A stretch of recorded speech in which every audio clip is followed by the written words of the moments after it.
ಒಂದು ಸಣ್ಣ ಗ್ರಾಮದಲ್ಲಿ ರುದ್ರ ಎಂಬ ಹುಡುಗನಿದ್ದ. ಪ್ರತಿದಿನ ಬೆಳಗ್ಗೆ ಮನೆಯ ಹತ್ತಿರದ ದೇವಸ್ಥಾನಕ್ಕೆ ಹೋಗಿ, ದೇವರೇ, ನನಗೆ ದೊಡ್ಡ ಸಹಾಯ ಬೇಕಿಲ್ಲ, ಒಂದು ಚಿಕ್ಕ ಸೂಚನೆ ಕೊಡಿ, ನೀವು ನನ್ನ ಜೊತೆ ಇದ್ದೀರಾ ಅಂತ ಎಂದು ಕೇಳುತ್ತಿದ್ದ. ಏನೂ ಸೂಚನೆ ಬರಲಿಲ್ಲ. ದಿನಗಳು ಕಳೆದವು. ಒಂದು ಶನಿವಾರ ಅವನು ದೇವರ ಮುಂದೆ ನಿಂತು ನಿಟ್ಟುಸಿರಿಟ್ಟ.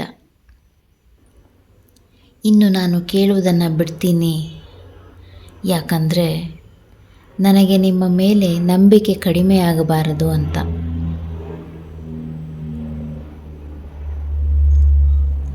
ಅವನ ಮಾತು ಮುಗಿದ ಕೂಡಲೇ ದೇವಸ್ಥಾನದ ಗರ್ಭಗುಡಿಯಲ್ಲಿ ಇರಿಸಿದ ಒಂದೇ ಒಂದು ತಾಜಾ ಹೂವು ನಿಧಾನವಾಗಿ ಕೆಳಗೆ ಬಿತ್ತು. ಗಾಳಿ ಕೂಡ ಬೀಸುತ್ತಿರಲಿಲ್ಲ. ಪುರೋಹಿತನು ನಗೆಯಾಡಿ ಹೇಳಿದ, ಮಗ, ದೇವರು ಯಾವಾಗಲೂ ಜೋರಾಗಿ ಉತ್ತರ ಕೊಡೋದಿಲ್ಲ. ಕೆಲವೊಮ್ಮೆ ಮೌನದಲ್ಲೇ ಆಶೀರ್ವಾದ ಕೊಡ್ತಾರೆ. ಆ ದಿನದಿಂದ ರುದ್ರನ ಮನಸ್ಸಿನ ಶಾಂತಿ ಇಮ್ಮಡಿಯಾಯಿತು. ಅವನಿಗೆ ತಿಳಿಯಿತು, ಭಕ್ತಿಯ ಹಾದಿಯಲ್ಲಿ ಕೇಳುವವನಿಗೆ ಉತ್ತರ ಬಾರದಿರಬಹುದು, ಆದರೆ ನಂಬಿದವನಿಗೆ ದೇವರು ಯಾವಾಗಲೂ ಯಾವುದೋ ರೂಪದಲ್ಲಿ ಕಾಣಿಸಿಕೊಳ್ಳುತ್ತಾನೆ.